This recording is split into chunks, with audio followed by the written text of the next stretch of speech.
Estamos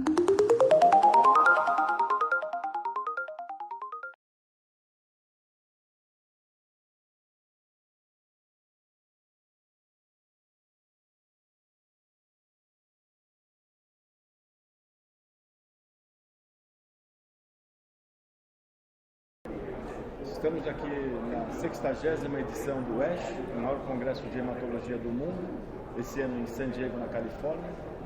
Estamos falando de oncohematologia. Meu nome é Jacques Tabakoff, eu sou oncologista e hematologista do Centro Paulista de Oncologia, do Grupo Oncoclínicas. Ao meu lado, o professor Otávio Baiocchi, da Unifesp, e do Grupo Hospitalar Américas.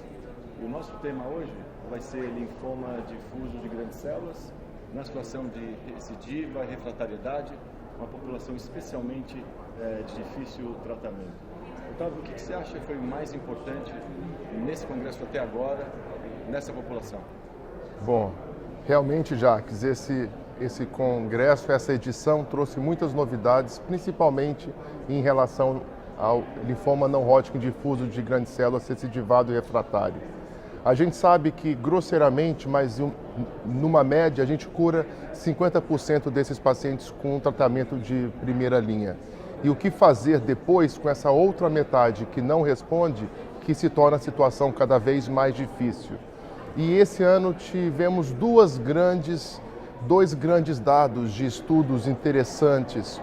Um, por exemplo, que utilizou uma droga, um anticorpo ligado a uma droga chamada polatuzumab vedotina. Esse trabalho foi apresentado ontem e que comparou polatuzumab junto da bendabutina com o rituximab e um outro braço só com a bendabutina e rituximab para o linfoma difuso de grandes células. Esse anticorpo é um anticorpo conjugado droga, né? Esse conceito desse anticorpo monoclonal, que ele na verdade é apenas um carreador, ele é o anti-79B, que ele é presente, esse antígeno, em praticamente grande parte dos linfomas B maduros, e ele, na verdade, ele leva esta droga para dentro da célula e provocando assim a morte dessas células. Nesse estudo mostrou, rapidamente falando, taxas de respostas muito maiores com o grupo que recebeu o polatuzumab junto da químio versus aquele grupo que recebeu só a químio, na ordem de 40% versus 18%. E esse estudo fase 2 randomizado, né? É um estudo fase 2 randomizado, perfeito. Uma crítica desse estudo, né, Otávio, é a questão do braço de controle, né? Eu acho também. A bendabutina rituximab não seria o braço de controle, assim, sei lá, ideal, né? Mas eu acho que foi estudado, né? Como é um estudo até de registro, perfeito, foi aceito pelas agências regulatórias esse braço de controle. Eu acho que essa é a questão principal.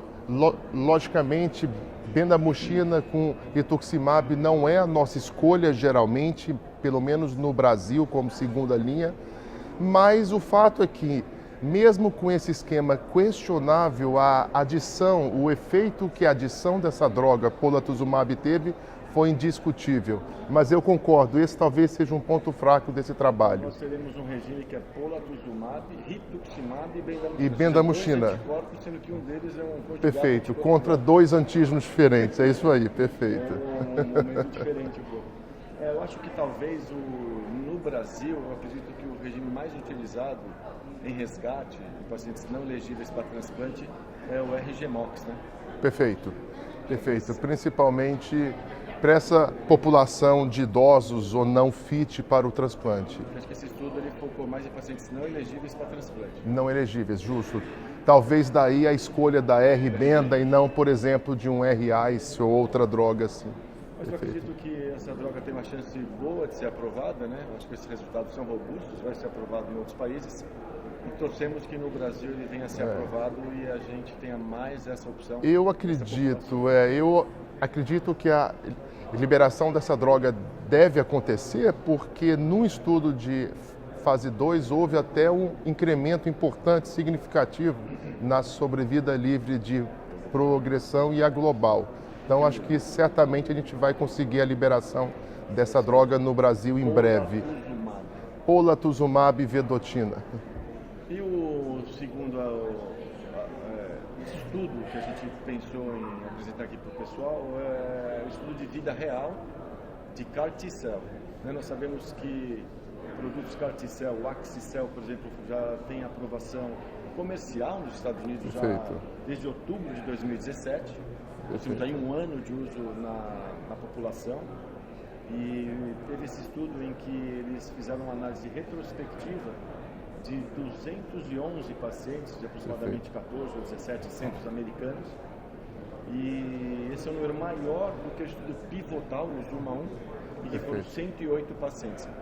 O que mostrou, então, esse estudo quando o CAR T-cell foi utilizado numa população mais ampla, em comparação com o ZUMA 1?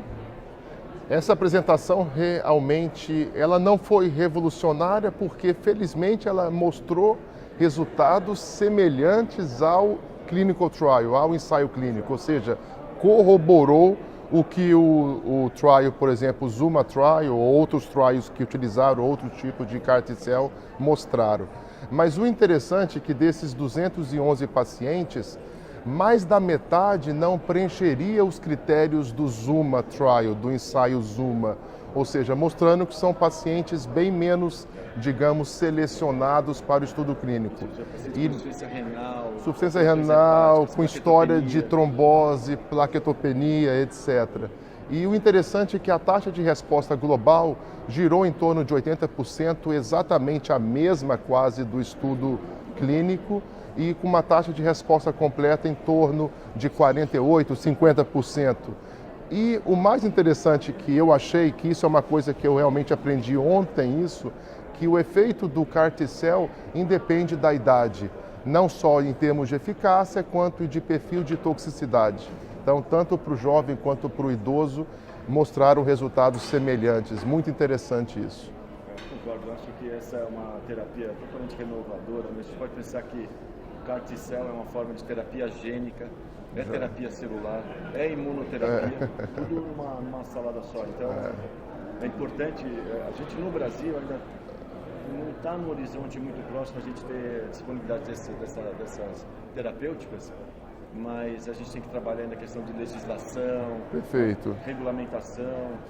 E é interessante como eles conseguiram se organizar e o tempo entre a férias e o retorno do produto é impressionantemente rápido. Acho que a mediana foi de 14 dias, mas o máximo de tempo foi de 21 dias. Então, realmente muito curto. Questão logística operacional muito sofisticada. Então... Existem algumas iniciativas no Brasil até para parabenizá-los. O pessoal da USP de Ribeirão Preto está iniciando, mas como você falou, é um longo caminho ainda de legislação, etc.